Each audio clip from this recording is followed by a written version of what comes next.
የዮሐንስ ራእይ ምዕራፍ 1 ይህ ራእይ በቅርብ ጊዜ ውስጥ የሚሆነውን ነገር ለአገልጋዮቹ እንዲያሳያቸው እግዚአብሔር ለኢየሱስ ክርስቶስ የሰጠው ነው።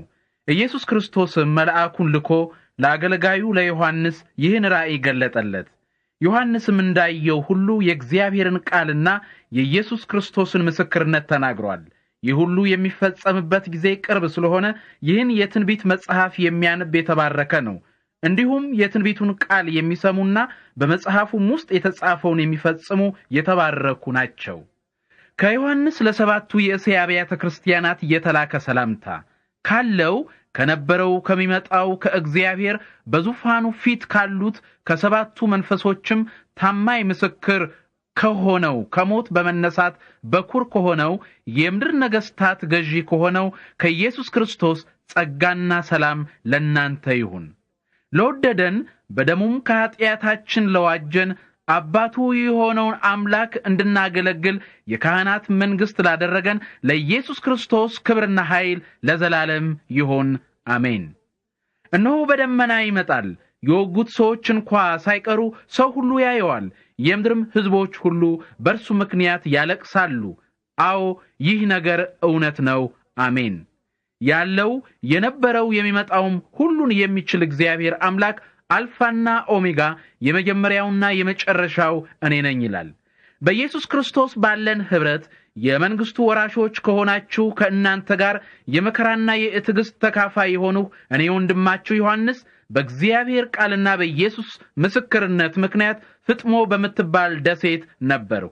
በጌታ ቀን በመንፈስ ተመስጦ ላይ ሳለሁ የመለከት ድምጽ የሚመስል ታላቅ ድምጽ ከበስተኋላዬ እንዲህ ሲል ሰማሁ።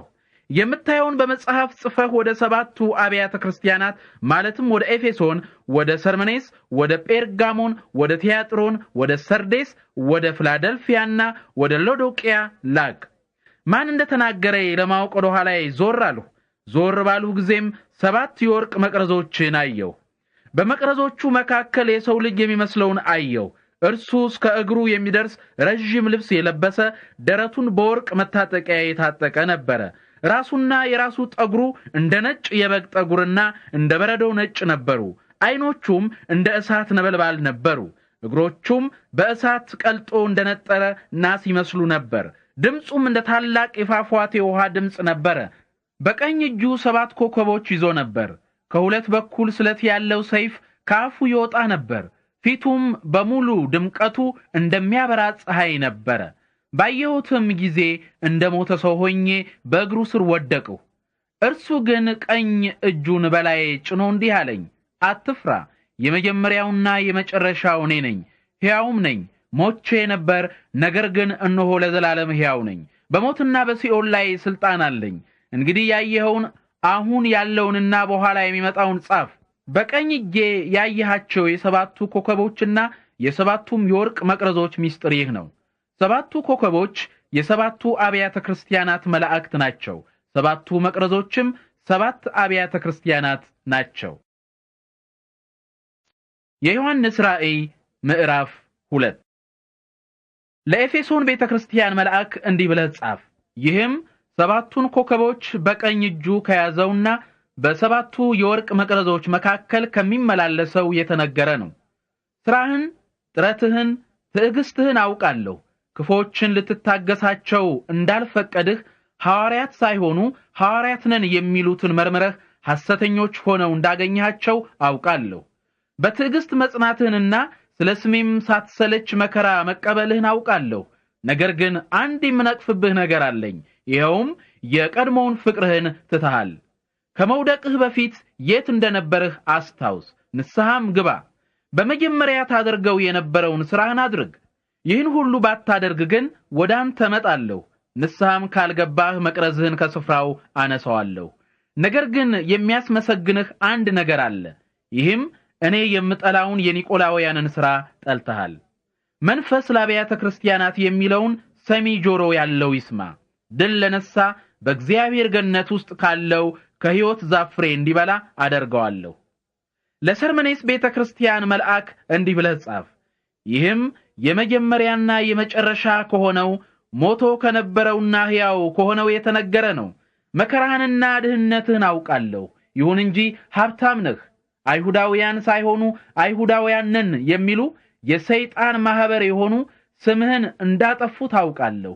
ወደፊት የሚደርስብህን መከራ አትፍራ። እነሆ እንድትፈተኑ ከናንተ አንዳንዶቹን ዲያብሎስ ወደ እስር ቤት ያገባችኋል። 10 ቀን መከራ ትቀበላላችሁ። እስከ ሞት ድረስ ታማኝ ሁን፣ የሕይወት አክሊል እሰጥሃለሁ። መንፈስ ለአብያተ ክርስቲያናት የሚለውን ሰሚ ጆሮ ያለው ይስማ። ድል የነሳ በሁለተኛው ሞት አይጎዳም። ለጴርጋሞን ቤተክርስቲያን መልአክ እንዲህ ብለህ ጻፍ። ይህም በሁለት በኩል ስለት ያለውን ሰይፍ ከያዘው የተነገረ ነው። አንተ የሰይጣን ዙፋን ባለበት ስፍራ መኖርህን አውቃለሁ። ይሁን እንጂ ስሜን አጥብቀህ ይዘሃል፣ ሃይማኖትህን አልካድክም። ታማኝ ምስክሬ የነበረው አንጢጳስ ሰይጣን በሚኖርበት በእናንተ ከተማ በተገደለ ጊዜ እንኳ በእኔ ማመንህን አልተውህም። ነገር ግን የምነቅፍብህ አንዳንድ ነገሮች አሉኝ። ይሄውም የበለዓምን ትምህርት የያዙ አንዳንድ ሰዎች በመካከላችሁ አሉ። ይህ በለዓም የእስራኤል ሕዝብ ለጣዖት የተሰዋውን በመብላትና ዝሙት በማድረግ እንዲሰናከሉ ባላቅን የመከረ ነው። እንዲሁም የኒቆላውያንን ትምህርት የያዙ ሰዎችም በመካከላችሁ አሉ። ስለዚህ ንስሐ ግባ፣ አለበለዚያ በቶሎ ወደ አንተ መጥቼ ካፌ በሚወጣው ሰይፍ እወጋችኋለሁ። መንፈስ ለአብያተ ክርስቲያናት የሚለውን ሰሚ ጆሮ ያለው ይስማ። ድል ለነሳ ከተሰወረው መና ሰጠዋለሁ፣ አዲስ ስም የተጻፈበትን ነጭ ድንጋይ ሰጠዋለሁ። ከተቀባዩ በቀር ይህን ሌላ ማንም አያውቀውም። ለቲያጥሮን ቤተክርስቲያን መልአክ እንዲህ ብለህ ጻፍ። ይህም የእሳት ነበልባል የሚመስሉ አይኖች ካሉትና በእሳት ቀልጦ የነጠረ ናስ የሚመስሉ እግሮች ካሉት ከእግዚአብሔር ልጅ የተነገረ ነው። ሥራህንና ፍቅርህን፣ እምነትህንና አገልግሎትህን፣ በትዕግስት መጽናትህንም አውቃለሁ። ነገር ግን አንድ የምነቅፍብህ ነገር አለኝ። ይኸውም ነቢይት ነኝ የምትሏን ሴት ኤልዛቤልን ችላ ብለህ ታግሰሃታል። እርሷ አገልጋዮቼ እንዲሰስኑና ለጣዖት የተሰዋ ምግብ እንዲበሉ በማስተማር አሳስታቸዋለች። ንስሐ እንድትገባ ጊዜ ሰጠኋት። እርሷ ግን ከዝሙቷ ንስሐ መግባትን አልፈለገችም። ስለዚህ በስቃይ አልጋ ላይ እጥላታለሁ። ከእርሷ ጋር ከሰሩት ከክፉ ስራቸው ንስሐ ገብተው ካልተመለሱ በቀር ከእርሷ ጋር ያመነዘሩትንም ሁሉ ብርቱ ስቃይ ያመጣባቸዋለሁ። ልጆቿንም በሞት እቀጣለሁ። አብያተ ክርስቲያናትንም ሁሉ የሰውን ሐሳብና ምኞት የመመረምር እኔ መሆኔን ያውቃሉ። ለእያንዳንዳችሁም እንደየሥራችሁ ሰጣችኋለሁ። በትሪያጥሮን ላላችሁትና ይህን መጥፎ ትምህርት ላልተቀበላችሁት ሁሉ እንዲሁም አንዳንዶች የሰይጣን ጥልቅ ምስጢር ነው የሚሉትን ላልተከተላችሁ ሌላ ሸክም አልጭንባችሁም። ሆኖም እኔ እስክመጣ ድረስ ያላችሁን አጥብቃችሁ ያዙ እላችኋለሁ። ድል ለነሳ በሥራዬም ላይ እስከ መጨረሻ ለጸና በሕዝቦች ላይ ሥልጣን እሰጠዋለሁ። በብረትም በትር ይገዛቸዋል፣ እንደ ሸክላ ዕቃም ቀጥቅጦ ያደቃቸዋል። ይህም ሥልጣን እኔ ከአባቴ እንደተቀበልኩት አይነት ነው። የንጋትንም ኮከብ እሰጠዋለሁ። መንፈስ ለአብያተ ክርስቲያናት የሚለውን ሰሚ ጆሮ ያለው ይስማ። የዮሐንስ ራእይ ምዕራፍ 3 ለሰርዴስ ቤተክርስቲያን መልአክ እንዲህ ብለህ ጻፍ። ይህም 7ቱን የእግዚአብሔር መንፈሶችና 7ቱን ኮከቦች ከያዘው የተነገረ ነው። ሥራህን አውቃለሁ። በስም ሕያው ነህ፣ ነገር ግን ሞተሃል። ስለዚህ ንቃ። ሥራህ በአምላኬ ፊት ፍጹም ሆኖ ስላላገኘሁት ሊሞት የቀረውን ነገር አጽና። እንግዲህ ምን አይነት ትምህርት እንደተቀበልክና እንደሰማህ አስታውስ፣ ጠብቀውም፣ ንስሐም ግባ። ባትነቃ ግን እንደ ሌባ በድንገት እመጣብሃለሁ። በምን ሰዓት ወደ አንተ እንደምመጣ አታውቅም። ነገር ግን ልብሳቸውን ያላረከሱ በሰርዴስ ጥቂት ሰዎች ከአንተ ጋር አሉ። ከእኔ ጋር መሄድ የተገባቸው ስለሆኑ ነጭ ልብስ ለብሰው ከእኔ ጋር ይሄዳሉ። ድል የነሳ እንደ እነርሱ ነጭ ልብስ ይለብሳል። ስሙን በአባቴና በመላእክቱም ፊት አስታውቅለታለሁ። የሕያዋን ስም ከሚመዘገብበት ከሕይወት መጽሐፍ አልደመስሰውም። መንፈስ ለአብያተ ክርስቲያናት የሚለውን ሰሚ ጆሮ ያለው ይስማ። ለፊላደልፊያ ቤተክርስቲያን መልአክ እንዲህ ብለህ ጻፍ። ይህም ቅዱስና እውነተኛ ከሆነው የዳዊትን መክፈቻ ቁልፍ ከያዘው የተነገረ ነው። እርሱ የሚከፍተውን ማንም አይዘጋውም፣ እርሱ የሚዘጋውንም ማንም አይከፍተውም። ሥራህን አውቃለሁ። እነሆ ማንም ሊዘጋው የማይችለውን የተከፈተ በር በፊትህ አድርጌአለሁ። ኃይልህ ትንሽ መሆኑን አውቃለሁ። ይሁን እንጂ ቃሌን ጠብቀሃል፣ ስሜንም አልካድህም። እንግዲህ አይሁዳውያን ሳይሆኑ አይሁዳውያን ነን የሚሉትን እነዚያን ከሰይጣን ማህበር የሆኑትን ውሸታሞች መጥተው በእግርህ ስር እንዲወድቁ አደርጋቸዋለሁ። እኔ እንደወደድኩም እንዲያውቁ አደርጋቸዋለሁ። ትዕግስተኛ ሁን። ያልሁህን ቃሌን ስለጠበቅህ እኔም በምድር ላይ የሚኖሩትን ሊፈትናቸው በዓለም ሁሉ ላይ ከሚመጣው ከመከራ ሰዓት አድንሃለሁ። እነሆ በቶሎ እመጣለሁ። አክሊልህን ማንም እንዳይወስድብህ ያለህን አጥብቀህ ያዝ። ድል የነሳውን በአምላኬ ቤተ መቅደስ አምድ አደርገዋለሁ፣ ከዚያም ከቶ አይወጣም። የአምላኬን ስምና የአምላኬን ከተማ ስም በእርሱ ላይ እጽፋለሁ። ይህችም ከተማ ከሰማይ ከአምላኬ ዘንድ የምትወርደው አዲሲቱ ኢየሩሳሌም ናት። የእኔንም አዲስ ስም በእርሱ ላይ እጽፋለሁ። መንፈስ ለአብያተ ክርስቲያናት የሚለውን ሰሚ ጆሮ ያለው ይስማ። ለሎዶቅያ ቤተ ክርስቲያን መልአክ እንዲህ ብለህ ጻፍ። ይህም አሜን ከሆነው ታማኝና እውነተኛ ምስክር ከሆነው ለእግዚአብሔር ፍጥረት ሁሉ መገኛ ከሆነው የተነገረ ነው። ሥራህን አውቃለሁ። በራድ ወይም ትኩስ አይደለህም። በራድ ወይም ትኩስ ብትሆንማ መልካም በሆነ ነበር። በራድ ወይም ትኩስ ሳትሆን ለብ ያልህ ስለሆንህ ካፌ አውጥቼ ልተፋህ ነው። እኔ ሀብታም ነኝ፣ ብዙ ሀብት አለኝ፣ የሚጎርለኝ ምንም የለም ትላለህ። ነገር ግን ጎስቋላ፣ ምስኪን፣ ድሃ፣ እውር፣ የተራቆትክም መሆንህን አታውቅም። ሀብታም ለመሆን በእሳት የተፈተነውን ወርቅ ከእኔ እንድትገዛ፣ የራቁትነትህን ሀፍረት ለመሸፈን ነጭ ልብስ እንድትለብስ፣ ለማየትም ዓይንህን እንድትኳል እመክርሃለሁ። እኔ የምወዳቸውን ሁሉ ገሥጻቸዋለሁ፣ እቀጣቸዋለሁም። ስለዚህ ትጋ፣ ንስሐም ግባ። እነሆ እኔ በበር ቆሜ አንኳኳለሁ። ማንም ድምፄን ሰምቶ በሩን ቢከፍትልኝ ወደ እርሱ ገብቼ ከእርሱ ጋር እበላለሁ፣ እርሱም ከእኔ ጋር ይበላል። እኔ ድል ነስቼ ከአባቴ ጋር በአባቴ ዙፋን ላይ እንደተቀመጥሁ እንዲሁም ድል የነሳ ከእኔ ጋር በዙፋኔ ላይ እንዲቀመጥ አደርገዋለሁ። መንፈስ ለአብያተ ክርስቲያናት የሚለውን ሰሚ ጆሮ ያለው ይስማ። የዮሐንስ ራእይ ምዕራፍ 4። ከዚህ በኋላ እነሆ የተከፈተ በር በሰማይ አየሁ። እንደ መለከት ድምፅ ሆኖ ሲናገር የሰማሁት የመጀመሪያው ድምፅ፣ ና ወደዚህ ውጣ፣ ወደፊት መሆን የሚገባቸውን ነገሮች አሳይሃለሁ አለኝ። ወዲያውኑ በመንፈስ ተመሰጥሁ። እነሆ በሰማይ ዙፋን ተዘርግቶ አየሁ። በዙፋኑ ላይ ተቀምጦ የነበረው መልኩ የኢያስጲድና የሰርዲዮን ዕንቁ ይመስል ነበር። በዙፋኑም ዙሪያ የመርገድ ዕንቁ የመሰለ ቀስተ ደመና ነበረ። እንዲሁም በዙፋኑ ዙሪያ 24 ዙፋኖች ነበሩ። በዙፋኖቹም ላይ ነጭ ልብስ የለበሱና በራሳቸው ላይ የወርቅ አክሊል የደፉ 24 ሽማግሌዎች ተቀምጠው ነበር። ከዙፋኑም መብረቅና ድምፅ ነጎድጓድም ይወጡ ነበር። በዙፋኑ ፊት የሚበሩ 7 ችቦዎች ነበሩ። እነርሱ 7ቱ የእግዚአብሔር መንፈሶች ናቸው። በዙፋኑ ፊት ጥርት ያለ የሚያንጸባርቅ የመስተዋት ባህር ነበረ። በመካከል በዙፋኑ ዙሪያ በስተፊትና በስተኋላ ብዙ ዓይኖች ያሏቸው 4 እንስሶች ነበሩ። የመጀመሪያው እንስሳ አንበሳ ይመስል ነበር። ሁለተኛውም በሬ ይመስል ነበር። ሦስተኛው የሰው ፊት የሚመስል ፊት ነበረው። አራተኛው የሚበር ንስር ይመስል ነበር። 4ቱም እንስሶች እያንዳንዳቸው 6 ክንፎች ነበሯቸው። በዙሪያቸውና በውስጣቸውም ዓይኖች ሞልተውባቸዋል። ሌሊትና ቀን ቅዱስ ቅዱስ ቅዱስ ሁሉን የሚችል ጌታ አምላክ የነበረና ያለ የሚመጣውም ከማለት አያቋርጡም ነበር። እንስሶቹ በዙፋኑ ላይ ለተቀመጠውና ለዘላለም ለሚኖረው ክብር፣ ውዳሴ፣ ምስጋና በሚያቀርቡበት ጊዜ ሁሉ 24ቱ ሽማግሌዎች ዘላለም በሚኖረው በዙፋኑ ላይ በተቀመጠው ፊት በግንባራቸው ተደፍተው ይሰግዳሉ። አክሊሎቻቸውንም በዙፋኑ ፊት አኑረው ጌታችንና አምላካችን ሆይ ሁሉን ነገር ስለፈጠርህ፣ ሁሉም ነገር የተፈጠረውና መሆን ያገኘው ባንተ ፈቃድ ስለሆነ ክብርና ውዳሴ ኃይልም ለመቀበል የተገባህ ነህ ይሉ ነበር። የዮሐንስ ራእይ ምዕራፍ 5። በዙፋኑ ላይ በተቀመጠው ቀኝ እጅ በውስጥና በውጭ የተጻፈበት በ7 ማኅተም የታሸገ መጽሐፍ አየሁ።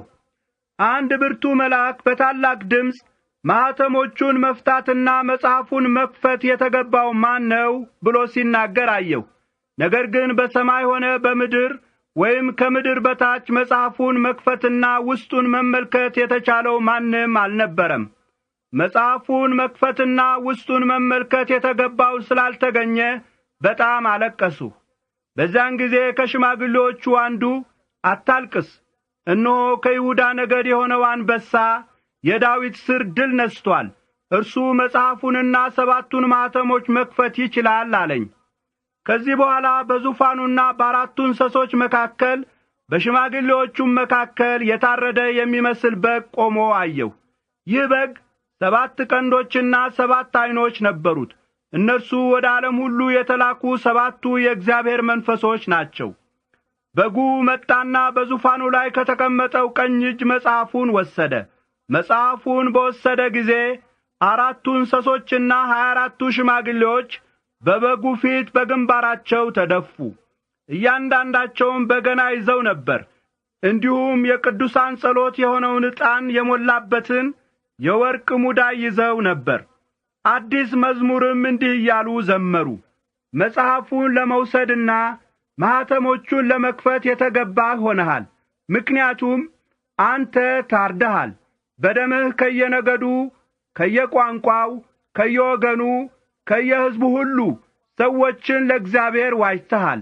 ለአምላካችንም የካህናት መንግሥት እንዲሆኑ አድርገሃቸዋል፣ በምድርም ላይ ይነግሣሉ። ስመለከትም በዙፋኑና በእንስሶቹ በሽማግሌዎቹም ዙሪያ የብዙ መላእክት ድምፅ ሰማሁ። ብዛታቸውም በብዙ ሺህና በብዙ ሚሊዮን የሚቈጠር ነበር። በታላቅ ድምፅም የታረደው በግ ኃይል፣ ሀብት፣ ጥበብ፣ ብርታት፣ ክብር፣ ውዳሴ፣ ምስጋና ለመቀበል የተገባው ነው አሉ።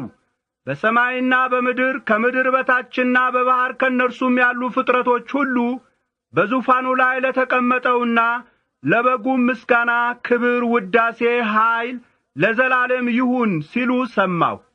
4ቱ እንስሶችም አሜን አሉ። ሽማግሌዎችም በግንባራቸው ተደፍተው ሰገዱ።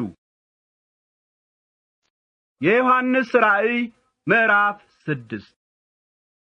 ከዚህ በኋላ በጉ ከ7ቱ ማኅተሞች የመጀመሪያውን ሲከፍት አየሁ።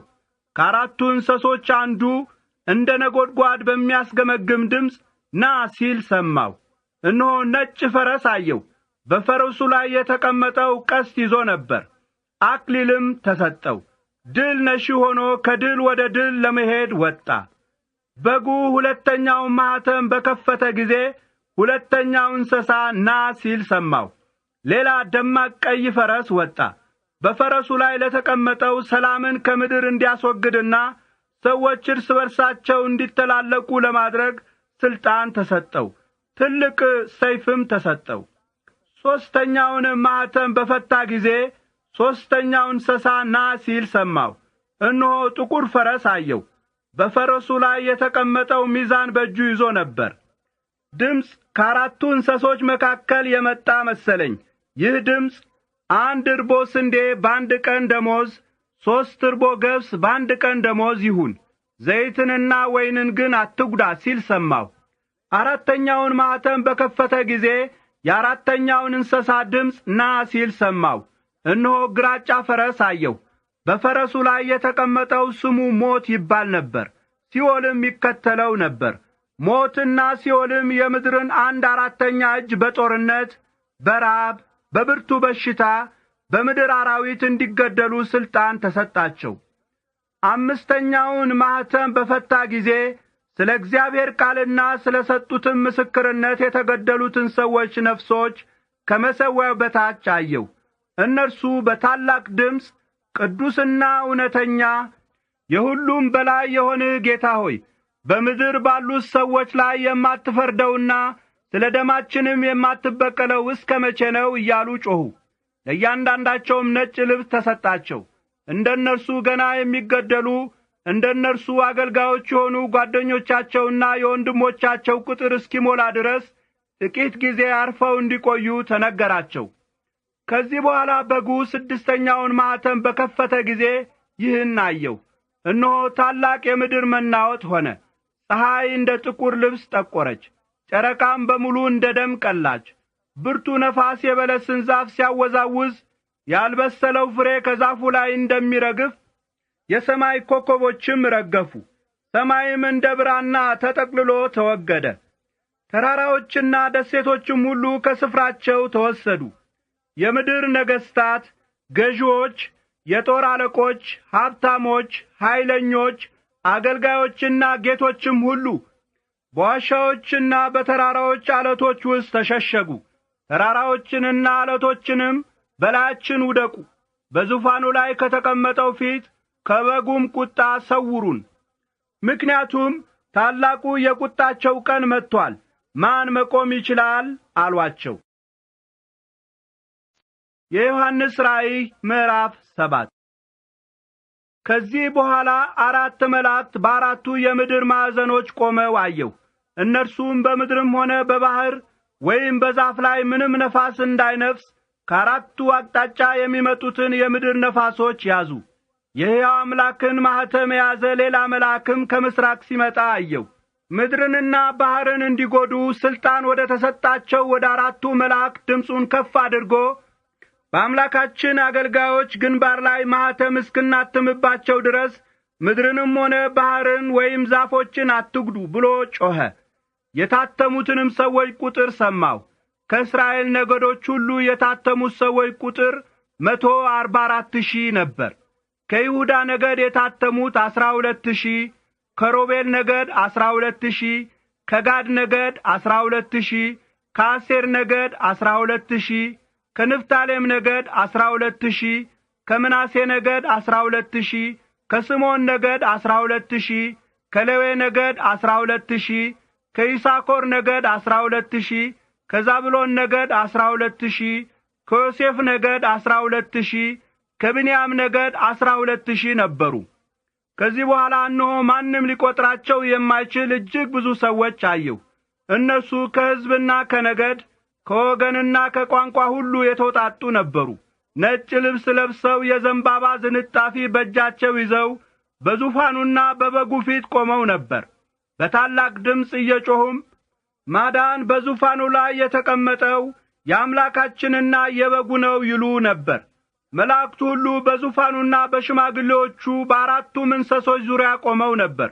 በዙፋኑ ፊት በግንባራቸው ተደፍተው ለእግዚአብሔር ሰገዱ፣ እንዲህም አሉ፣ አሜን። ውዳሴ፣ ገናናነት፣ ጥበብ፣ ምስጋና፣ ክብር፣ ኃይል፣ ብርታት ለአምላካችን ለዘላለም ይሁን፣ አሜን። ከሽማግሌዎቹ አንዱ ወደ እኔ መለስ ብሎ እነዚህ ነጭ ልብስ የለበሱ እነማን ናቸው? ከወዴትስ መጡ አለኝ። እኔም ጌታ ሆይ አንተ ታውቃለህ አልሁት። እርሱም እንዲህ አለኝ፣ እነዚህ ታላቁን መከራ አልፈው የመጡ ናቸው። ልብሳቸውንም በበጉ ደም አጥበው ነጭ አድርገውታል። ስለዚህ በእግዚአብሔር ዙፋን ፊት ሆነው ሌሊትና ቀን በመቅደሱ ያገለግሉታል። በዙፋኑ ላይ የተቀመጠውም መጠለያቸው ይሆናል። ከእንግዲህ ወዲህ አይርባቸውም፣ አይጠማቸውም፣ ፀሐይ አይመታቸውም፣ ሙቀት አያገኛቸውም። ምክንያቱም በዙፋኑ መካከል ያለው በግ እረኛቸው ይሆናል፣ ወደ ሕይወት ውኃ ምንጭ ይመራቸዋል። እግዚአብሔር እምባን ሁሉ ከዓይናቸው ይጠርግላቸዋል። የዮሐንስ ራእይ ምዕራፍ 8። በጉ 7ኛውን ማኅተም በከፈተ ጊዜ እኩል ሰዓት ያህል በሰማይ ዝምታ ሆነ። በእግዚአብሔር ፊት የሚቆሙትንም 7ቱን መላእክት አየሁ። ለእነርሱ 7 መለከት ተሰጣቸው። የወርቅ ጥና የያዘ ሌላ መልአክ መጣና በመሠዊያው አጠገብ ቆመ። በዙፋኑ ፊት ባለው የወርቅ መሠዊያ ላይ ከቅዱሳን ጸሎት ጋር የሚያቀርበው ብዙ ዕጣን ተሰጠው። የዕጣኑ ጢስ ከቅዱሳን ጸሎት ጋር ከመልአኩ እጅ ወደ እግዚአብሔር ፊት ወጣ። ከዚህ በኋላ መልአኩ ጥናውን ይዞ የመሠዊያውን እሳት ሞላበትና ወደ ምድር ወረወረው። ነጐድጓድ፣ ድምፅ፣ መብረቅ፣ የምድር መናወጥም ሆነ። 7 መለከት የያዙ 7ቱ መላእክት መለከቶቻቸውን ለመንፋት ተዘጋጁ። የመጀመሪያው መልአክ መለከቱን ነፋ። ደም የተቀላቀለበት እሳትና በረዶ ወደ ምድር ተጣለ። የምድር ሲሶ ተቃጠለ፣ የዛፎችም ሲሶ ተቃጠለ፣ የለመለመ ሳርም ሁሉ ተቃጠለ። ሁለተኛው መልአክ መለከቱን ነፋ። የሚቃጠል ትልቅ ተራራ የሚመስል ነገር ወደ ባህር ተጣለ። የባህር ሲሶው ደም ሆነ። በባህር ውስጥ ከሚኖሩት ሕይወት ካላቸው ፍጥረቶች ሲሶው ሞተ። የመርከቦች ሲሶ ወደመ። ሦስተኛው መልአክ መለከቱን ነፋ። እንደ ችቦ የሚቃጠል ታላቅ ኮከብ ከሰማይ ወደቀ። የወደቀውም በወንዞች ሲሶና በውሃ ምንጮች ላይ ነው። የኮከቡም ስም ሬቶ ይባላል። የውሃው 1/3 መራራ ሆነ። መራራ በሆነ ውሃ ጠንቅ ብዙ ሰዎች ሞቱ። አራተኛው መልአክ መለከቱን ነፋ። የፀሐይ 1/3፣ የጨረቃ 1/3፣ የኮከቦች 1/3 ተመታ። ስለዚህ የእነርሱ 1/3ኛቸው ጨለመ። በዚህ አይነት የቀን 1/3ኛና የሌሊት 1/3ኛ ያለ ብርሃን ሆነ። ከዚህ በኋላ አንድ ንስር በሰማይ መካከል ሲበር አየሁ። በታላቅ ድምፅም እየጮኸ የቀሩት 3ቱ መላእክት መለከት ሲነፉ ስለሚመጣው የመለከት ድምፅ በምድር ላይ ለሚኖሩ ሰዎች ወዮላቸው፣ ወዮላቸው፣ ወዮላቸው ሲል ሰማሁ። የዮሐንስ ራእይ ምዕራፍ 9። አምስተኛው መልአክ መለከቱን ነፋ። እነሆ ከሰማይ ወደ ምድር የወደቀ አንድ ኮከብ አየሁ። የጥልቁ ጉድጓድ መክፈቻ ተሰጠው። እርሱ ጉድጓዱን ከፈተው። ጢስም ከታላቅ ምድጃ እንደሚወጣ ጢስ ሆኖ ከጉድጓዱ ወጣ። ከጉድጓዱ በወጣው ጢስ ምክንያት ፀሐይና አየር ጨለሙ። ከጢሱም ውስጥ አንበጣዎች በምድር ላይ ወጡ። የምድር ጊንጦችን ኃይል የመሰለ ኃይል ተሰጣቸው። የምድርን ሳር ሆነ ማናቸውንም የለመለመ ነገር ወይም ማናቸውንም ዛፍ እንዳይጎዱ ተነገራቸው። መጉዳት ያለባቸው ግን በግንባራቸው ላይ የእግዚአብሔር ማኅተም የሌለባቸውን ሰዎች ብቻ ነበር። እነርሱንም ቢሆን 5 ወር ለማሰቃየት እንጂ ለመግደል ኃይል አልተሰጣቸውም። የደረሰባቸውም ስቃይ ጊንጥ ሰውን ሲነድፍ እንደሚሰማው አይነት ያለ ነው። በእነዚያ ቀኖች ሰዎች ሞትን ይፈልጋሉ፣ ነገር ግን አያገኙትም። ለመሞትም ይመኛሉ፣ ነገር ግን ሞት ከእነርሱ ይሸሻል። አንበጣዎቹ ለጦርነት እንደተዘጋጁ ፈረሶች ይመስሉ ነበር። በራሳቸው ላይ የወርቅ አክሊል የመሰለ ነገር ነበር። ፊታቸውም የሰው ፊት ይመስል ነበር። የሴት ጠጉር የመሰለ ጠጉር ነበራቸው። ጥርሳቸው የአንበሳ ጥርስ ይመስል ነበር። የብረት ጥሩር የሚመስል ጥሩር ነበራቸው። የክንፎቻቸው ድምፅ ወደ ጦርነት የሚሄዱ ብዙ ፈረሶችና ሰረገላዎች የሚያሰሙትን ድምፅ ይመስል ነበር። እንደ ጊንጥ ጅራትና መንደፊያ ነበራቸው። ሰዎችን 5 ወር የሚጎዱበት ኃይል የነበራቸው በጅራታቸው ነበር። ንጉሥም ነበራቸው። እርሱ የጥልቅ ጉድጓድ መልአክ ነው። ስሙም በዕብራይስጥ አብዶን፣ በግሪክ አጶሊዮን ይባላል። ትርጉሙም ደምሳሽ ማለት ነው። የመጀመሪያው ወዮ አልፏል። እነሆ ከዚህ በኋላ ሌላ 2 ወዮ ገና ይመጣል። 6ኛው መልአክ መለከቱን ነፋ። እነሆ በእግዚአብሔር ፊት ካለው በወርቅ ከተሰራው መሠዊያ የ4 ቀንዶች ድምፅ ሲወጣ ሰማሁ። መለከት የያዘውን 6ኛውን መልአክ በታላቁ ወንዝ ኤፍራጥስ የታሰሩትን 4ቱን መላእክት ፍታቸው አለው።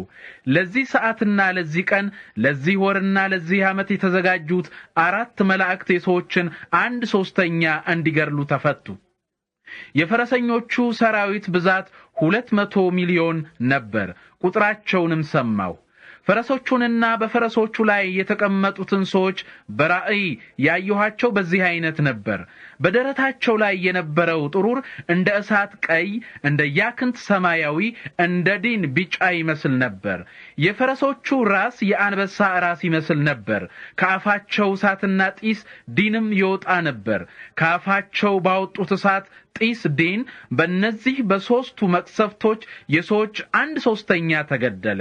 የፈረሶቹ ኃይል በአፋቸውና በጅራታቸው ነበር። ጅራታቸው እባብ ይመስላል፣ የእባብ ራስም አለው። ሰውን የሚጎዱትም በእርሱ ነበር። በእነዚህ መቅሰፍቶች ከመሞት የቀሩ ሰዎች ከእጃቸው ሥራ ተመልሰው ንስሐ አልገቡም።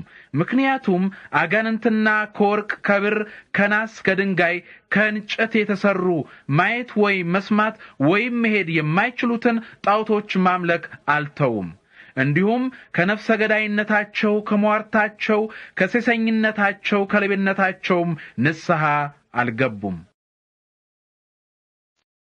የዮሐንስ ራእይ ምዕራፍ 10 ከዚህ በኋላ ደመና የለበሰ ሌላ ብርቱ መልአክ ከሰማይ ሲወርድ አየሁ። በራሱ ዙሪያ ቀስተ ደመና ነበረ።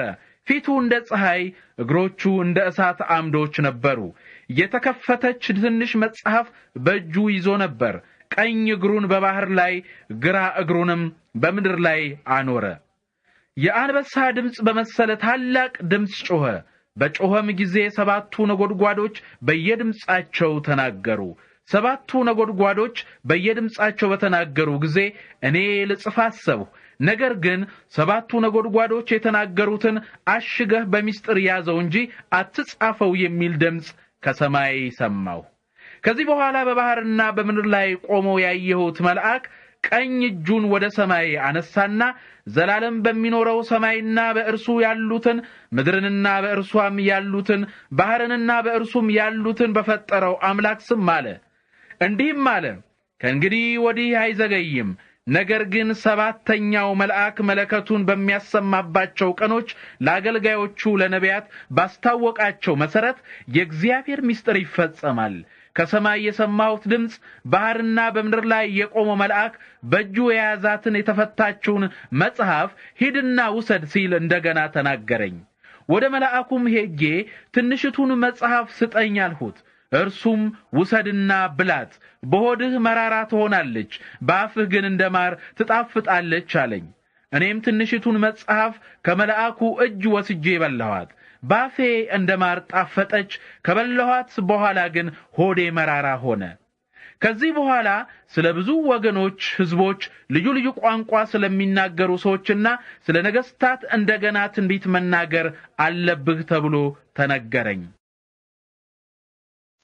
የዮሐንስ ራእይ ምዕራፍ 11 ከዚህ በኋላ ለመለኪያ የሚያገለግል አንድ ረጅም ሸንበቆ ተሰጠኝ።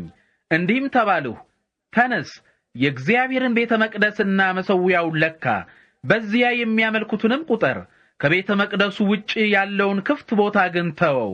እርሱ ለአረማውያን የተሰጠ ስለሆነ አትለካው። አረማውያን ቅድስቲቱን ከተማ 42 ወር ይረግጧታል። 2 ምስክሮቼ የሐዘን ልብስ ለብሰው 1260 ቀን ትንቢት እንዲናገሩ ኃይል እሰጣቸዋለሁ። እነርሱ በምድር ጌታ ፊት የሚቆሙ 2 የወይራ ዛፎችና 2 መቅረዞች ናቸው። ማንም እነርሱን ሊጎዳ ቢፈልግ እሳት ከአፋቸው ወጥቶ ጠላቶቻቸውን ያቃጥላል። እነርሱን ሊጎዳ የሚፈልግ ሁሉ የሚሞተው በዚህ አይነት ነው። እነርሱ ትንቢት በሚናገሩባቸው በእነዚህ ቀኖች ዝናብ እንዳይዘንብ ሰማይን ለመዝጋት ሥልጣን አላቸው። እንዲሁም ውሃዎችን ወደ ደም ለመለወጥና በሚፈልጉትም ጊዜ ሁሉ በማንኛውም አይነት መቅሰፍት ምድርን ለመምታት ሥልጣን አላቸው። ምስክርነታቸውን ከጨረሱ በኋላ ከጥልቁ ጉድጓድ የሚወጣው አውሬ ከእነርሱ ጋር ተዋግቶ ያሸንፋቸዋል፣ ይገድላቸዋልም። ሬሳቸውም በምሳሌያዊ አጠራር ሰዶም ወይም ግብጽ በምትባል በታላቂቱ ከተማ አደባባይ ይጋደማል። ይህች ከተማ የእነርሱ ጌታ የተሰቀለባት ናት። ከልዩ ልዩ ወገንና ነገድ፣ ከልዩ ልዩ ቋንቋና ሕዝብ የሆኑ ሰዎች 3 ቀን ተኩል ሬሳቸውን ይመለከታሉ። ሬሳቸው እንዳይቀበርም ይከለክላሉ። እነዚህ 2 ነቢያት የምድር ሰዎችን ስላስጨነቁ በምድር የሚኖሩ ሰዎች በነቢያት ሞት ደስ ይላቸዋል። በደስታም በዓል ያደርጋሉ፣ ስጦታም ይለዋወጣሉ። ነገር ግን 3 ቀን ተኩል ካለፈ በኋላ ሕይወት የሚሰጥ እስትንፋስ ከእግዚአብሔር መጥቶ ወደ ሬሳዎቹ ገባ። በእግራቸውም ቆሙ። ያዩዋቸውም ሰዎች እጅግ ፈሩ።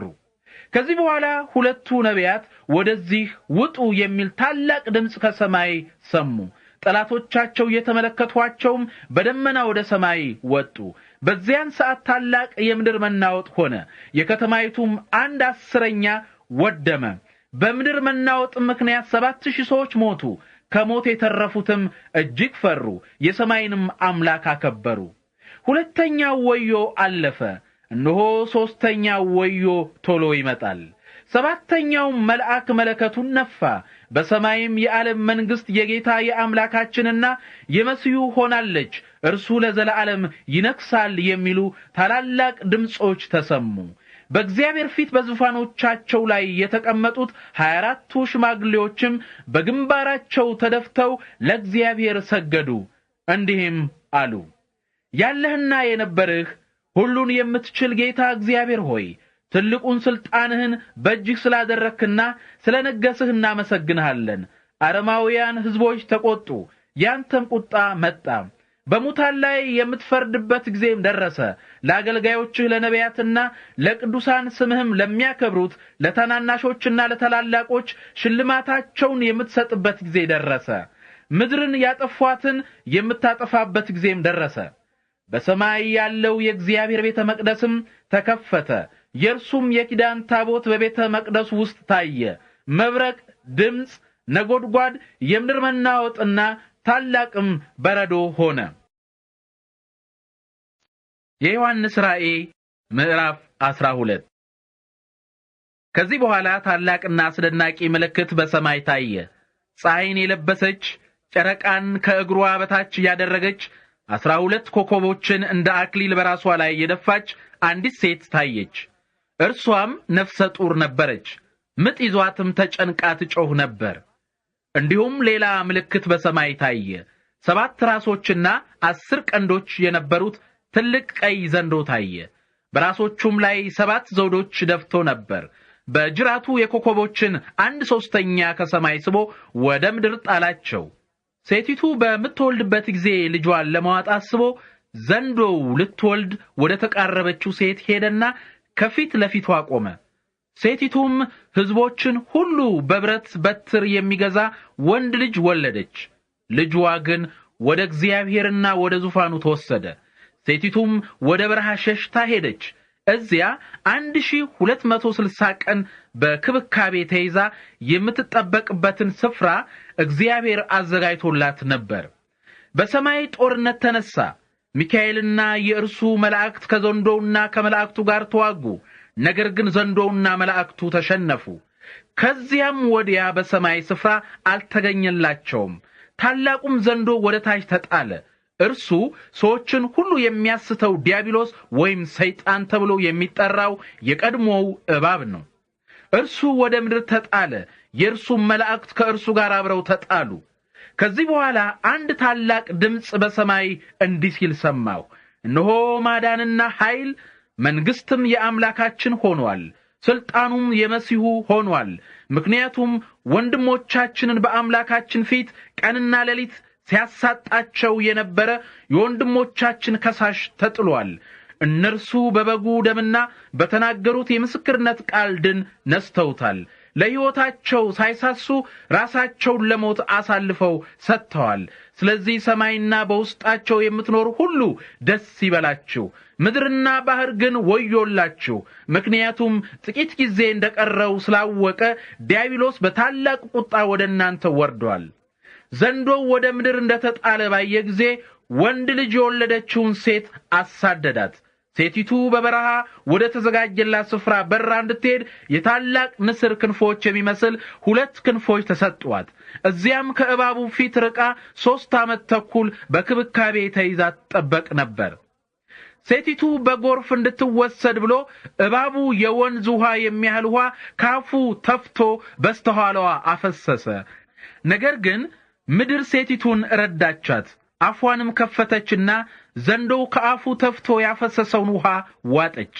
ዘንዶው በሴቲቱ ላይ ተቆጥቶ ከእርሷ ዘር ተርፈው ከቀሩት ጋር ሊዋጋ ሄደ። እነርሱም የእግዚአብሔርን ትእዛዞች የሚጠብቁና ለኢየሱስ በታማኝነት የሚመሰክሩ ናቸው። ዘንዶውም በባህሩ ዳር አሸዋ ላይ ቆመ። የዮሐንስ ራእይ ምዕራፍ 13። ከዚህ በኋላ አንድ አውሬ ከባህር ሲወጣ አየሁ። 10 ቀንዶችና 7 ራሶች ነበሩት። በቀንዶቹም ላይ 10 ዘውዶች ነበሩ። በራሶቹም ላይ የስድብ ስሞች ነበሩ። ያየሁት አውሬ ነብር ይመስል ነበር። እግሮቹ የድብ እግሮች፣ አፉ የአንበሳ አፍ ይመስል ነበር። ዘንዶው የራሱን ኃይልና የራሱን ዙፋን ትልቅም ስልጣን ለአውሬው ሰጠው። ከራሶቹ አንዱ ለሞት የሚያደርስ ቁስል እንደነበረው ሆኖ አየሁት። ነገር ግን ለሞት የሚያደርሰው ቁስሉ ድኗል። ዓለም በሙሉ በመደነቅ አውሬውን ተከተለ። ለአውሬው ሥልጣን በመስጠቱ ሰዎች ሁሉ ለዘንዶው ሰገዱለት። አውሬውን የሚመስል ማን ነው? ከእርሱስ ጋር ማን ሊዋጋ ይችላል? እያሉ ለእርሱም ሰገዱለት። የትዕቢትና የስድብ ቃል የሚናገርበት አፍ ለአውሬው ተሰጠው። 42 ወር በሥልጣን እንዲሠራም ተፈቀደለት። እግዚአብሔርንና የእግዚአብሔርን ስም መኖሪያውንና በሰማይ የሚኖሩትን መሳደብ ጀመረ። ቅዱሳንን እንዲዋጋና ድል እንዲነሳቸውም ሥልጣን ተሰጠው። በነገድና በወገን በቋንቋና በሕዝብ ሁሉ ላይ ሥልጣን ተሰጠው። ዓለም ሲፈጠር ጀምሮ ስሞቻቸው በታረደው በግ የሕይወት መጽሐፍ ያልተጻፈ በዓለም ላይ የሚኖሩ ሰዎች ሁሉ ለአውሬው ይሰግዳሉ። ሰሚ ጆሮ ያለው ቢኖር ይስማ። ለመማረክ የተመደበ ይማረካል፣ በሰይፍ ለመገደል የተመደበ በሰይፍ ይገደላል። እንግዲህ የቅዱሳን ትዕግስትና እምነት የሚታየው በዚህ ጊዜ ነው። ሌላ አውሬ ደግሞ ከምድር ሲወጣ አየሁ። የበግ ቀንዶች የሚመስሉ 2 ቀንዶች ነበሩት። አነጋገሩም እንደ ዘንዶው ነበር። የመጀመሪያውን አውሬ ሥልጣን ሁሉ በመጀመሪያው አውሬ ፊት ሆኖ ይሠራበት ነበር። ምድርና በእርሷ ላይ የሚኖሩት ሁሉ ለአውሬው እንዲሰግዱለት ያደርጋል። ይህም አውሬ ያለሞት የሚያደርስ ቁስል የዳነለት የመጀመሪያው አውሬ ነው። ይህ ሁለተኛው አውሬ በሰዎች ፊት እሳትን ከሰማይ እስከ ማውረድ ድረስ ባለው ሥልጣን ታላላቅ ተአምራትን ያደርግ ነበር። በመጀመሪያው አውሬ ፊት እንዲያደርግ በተፈቀደለት ተአምራት ምክንያት በምድር ላይ የሚኖሩትን ሰዎች ያስት ነበር። በሰይፍ ቆስሎ የዳነው የአውሬውን ምስል እንዲሰሩም በምድር ላይ የሚኖሩትን ሰዎች ያዛቸዋል። ሁለተኛው አውሬ ለመጀመሪያው አውሬ ምስል የሕይወት እስትንፋስ ለመስጠት ሥልጣን ተሰጠው።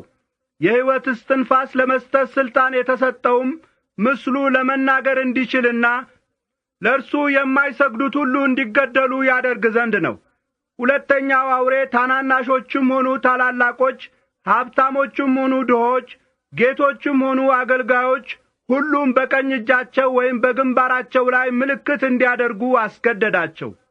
በዚህ ዐይነት የአውሬው ስም የሆነው ምልክት ወይም የስሙ ቁጥር የሌለው ማንም ሰው መግዛትም ሆነ መሸጥ አይችልም።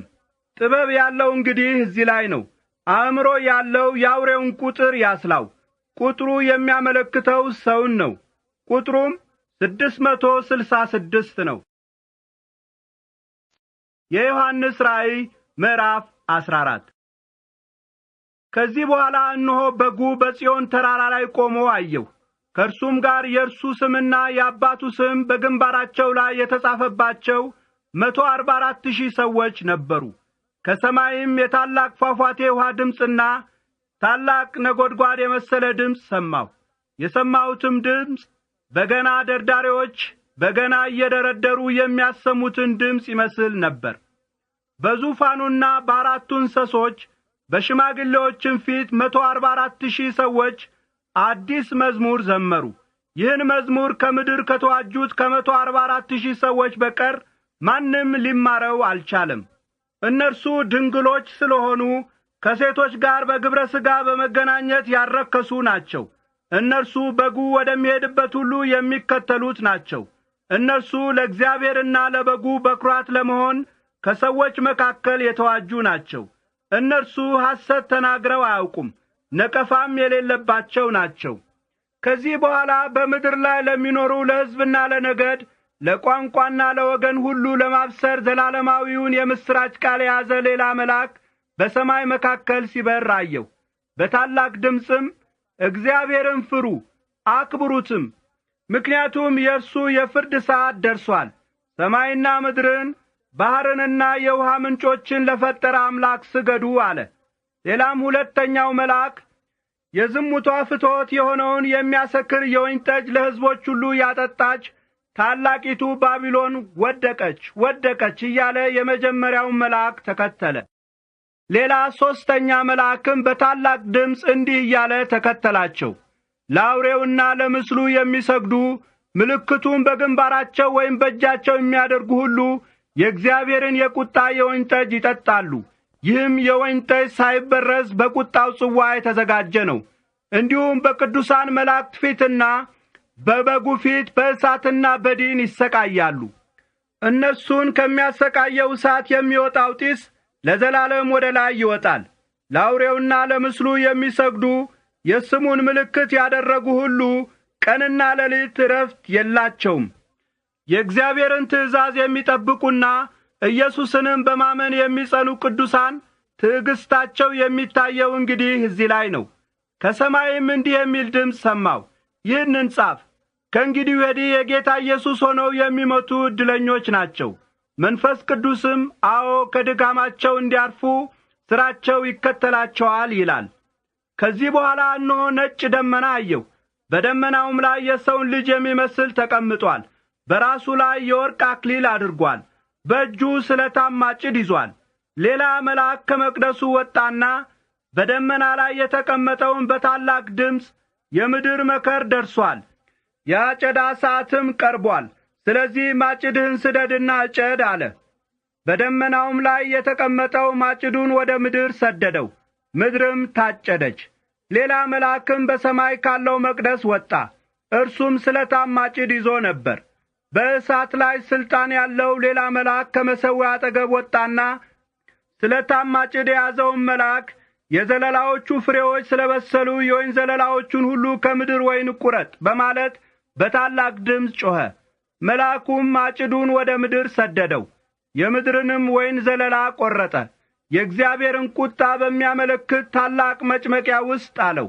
ከከተማው ውጪ ባለው ወይን መጭመቂያ ተጨመቀ። ከመጭመቂያውም እስከ ፈረስ ልጓም ወደ ላይ ከፍ ያለና 300 ኪሎ ሜትር ርቀት የሚደርስ ደም ወጥቶ ፈሰሰ። የዮሐንስ ራእይ ምዕራፍ 15። ሌላም ታላቅና ድንቅ ምልክት በሰማይ አየሁ። የእግዚአብሔር ቁጣ የሚፈጸምባቸውን የመጨረሻ የሆኑትን 7 መቅሰፍቶች የያዙትን 7 መላእክት አየሁ። ከዚህ በኋላ እሳት የተቀላቀለበት የሚመስል የመስታወት ባህር አየሁ። አውሬውንና የአውሬውን ምስል የስሙንም ቁጥር ድል የነሱትን አየሁ። እግዚአብሔር የሰጣቸውን በገና ይዘው በመስታወቱ ባህር አጠገብ ቆመው ነበር። የእግዚአብሔርን አገልጋይ የሙሴን መዝሙርና የበጉን መዝሙር እንዲህ እያሉ ይዘምሩ ነበር። ሁሉን የምትችል ጌታ አምላክ ሆይ፣ ሥራህ ታላቅና አስደናቂ ነው። የሕዝቦች ንጉሥ ሆይ፣ መንገድህ ትክክልና እውነት ነው። ጌታ ሆይ፣ አንተን የማይፈራና ስምህንም የማያከብር ማን ነው? ምክንያቱም ቅዱስ አንተ ብቻ ነህ። የእውነት ፍርድ ስለተገለጠ ሕዝቦች ሁሉ መጥተው በፊትህ ይሰግዳሉ። ከዚህ በኋላ እንደገና አየሁ። እነሆ የምስክር ድንኳን የሆነው ቤተ መቅደስ በሰማይ ተከፈተ። 7ቱን መቅሰፍቶች የያዙት 7ቱ መላእክት ከቤተ መቅደሱ ወጡ። የሚያንጸባርቅ ነጭ ልብስ ለብሰው ነበር። ደረታቸውንም በወርቅ መታጠቂያ ታጥቀው ነበር። ከአራቱ እንስሶች አንዱ በዘላለማዊ አምላክ ቁጣ የተሞሉትን 7 የወርቅ ጽዋዎች ለ7ቱ መላእክት ሰጣቸው። ቤተ መቅደሱም ከእግዚአብሔር ክብርና ኃይል የተነሣ በጢስ ተሞላ። 7ቱ መላእክት የያዟቸው 7 መቅሰፍቶች እስከ ተፈጸሙ ድረስ ማንም ወደ ቤተ መቅደሱ መግባት አልቻለም። የዮሐንስ ራእይ ምዕራፍ 16። ከዚህ በኋላ 7ቱን መላእክት ሄዱ፣ 7ቱን የእግዚአብሔር ቁጣ ጽዋዎች በምድር ላይ አፍስሱ የሚል ታላቅ ድምፅ ከቤተ መቅደስ ሲወጣ ሰማሁ። የመጀመሪያው መልአክ ሄደና ጽዋውን በምድር ላይ አፈሰሰ። የአውሬው ምልክት ባለባቸውና ለአውሬው ምስል በሚሰግዱ ሰዎች ላይ መጥፎና የሚያሰቃይ ቁስል ወጣባቸው። ሁለተኛው መልአክ ጽዋውን በባህር ላይ አፈሰሰ። ባህሩም እንደሞተ ሰው ደም ሆነ።